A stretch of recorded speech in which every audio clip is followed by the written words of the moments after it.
नमस्कार। हमारे social media network news धारा पर आपका बहुत बहुत स्वागत है। आज बात करेंगे हरियाणा की, जहां पर भारतीय जनता पार्टी ने कमाल कर दिया है। 57 साल का रिकॉर्ड यहां पर बीजेपी ने तोड़ा है और बीजेपी ने 48 सीटों पर एक बार फिर से तमाम एग्जिट पोल्स को नकारते हुए हरियाणा में अपना कब्जा कायम कर लिया है। तो 48 सीटों के साथ भारतीय जनता पार्टी और कांग्रेस दूसरे नंबर की पार्टी बनी है 36 सीटों के साथ। लगातार सुबह जब काउंटिंग की शुरुआत हुई तो कांग्रेस के तमाम दफ्तरों में जिस तरह से मिठाइयां बांटी जा रही थी, ढोल बजाए जा रहे थे, ऐसे में लग रहा था कि तमाम एग्जिट पोल से लेकर अभी तक जितने भी जानकारों, रणनीतिकारों और पत्रकारों से बातचीत की गई, उनके तमाम दावे एक बार फिर से बीजेपी के माइक्रो मैनेजमेंट के आगे फेल हुए हैं। और तो कुल मिलाकर हरियाणा में जिस तरह से एक बार फिर से कमल का फूल खिला है, इसके पीछे जानते हैं कि भारतीय जनता पार्टी की वो कौन कौन सी रणनीतियां रही जो हरियाणा में बीजेपी के लिए काम कर गई।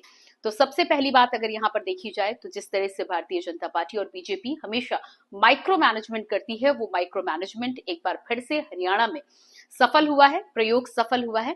इसके साथ ही साथ जाट को लेकर लगातार बात की जा रही थी और हरियाणा में जिस तरह से जाट का वोट निर्णायक माना जाता है, बीजेपी ने यहाँ पर नॉन जाट को टारगेट किया था।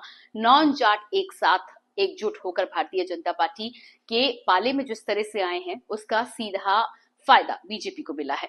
साथ ही साथ जेजेपी की बात किया जाए तो 2019 में जेजेपी और बीजेपी के साथ गठबंधन, 2024 में मार्च में ये गठबंधन तोड़ने के बाद ऐसा लग रहा था, और जिस तरह से जेजेपी दावा कर रही थी कि आने वाले चुनाव में 10 सीटों के मुकाबले सीटें बढ़ती हुई नजर आएंगी, लेकिन यहाँ पर इस बार जेजेपी का पूरी तरह से सफाया हो गया और दुष्यंत चौटाला के हाथ कुछ नहीं लगा। भारतीय जनता पार्टी को इसका सीधा फायदा मिला है और जेजेपी के गठबंधन के टूटने के बाद भी कहीं ना कहीं 2019 का ये गठबंधन बीजेपी के खाते में काम करके नजर आया। कई सीटों में यहाँ पर बढ़त मिली है। खास तौर से अलग अलग क्षेत्रों के बारे में अगर हरियाणा में देखा जाए तो 7 से 9 क्षेत्रों में बांटा जाता है। भारतीय जनता पार्टी को जाट बाहुल्य क्षेत्रों में भी बढ़त मिली है, यानी कि कुल मिलाकर अलग अलग तरीके की रणनीति, जिसे बीजेपी का माइक्रो मैनेजमेंट कहा जाता है, अलग अलग क्षेत्र में यहाँ पर काम करती हुई नजर आई है और नतीजा यह रहा कि एक बार फिर से हरियाणा में कमल खिल चुका है। इसके बाद बात कर लेते हैं जम्मू कश्मीर की। तो जम्मू कश्मीर में भी जिस तरह से नेशनल कॉन्फ्रेंस और कांग्रेस को लेकर लगातार दावा किया जा रहा था, नतीजे उसके हिसाब से जरूर आए हैं, लेकिन कांग्रेस यहाँ पर 6 सीटों पर ही सिमट चुकी है, जबकि दावा बड़ा बड़ा किया जा रहा था। भारतीय जनता पार्टी यहाँ पर भी 29 सीटों के साथ दूसरे नंबर की पार्टी रही है।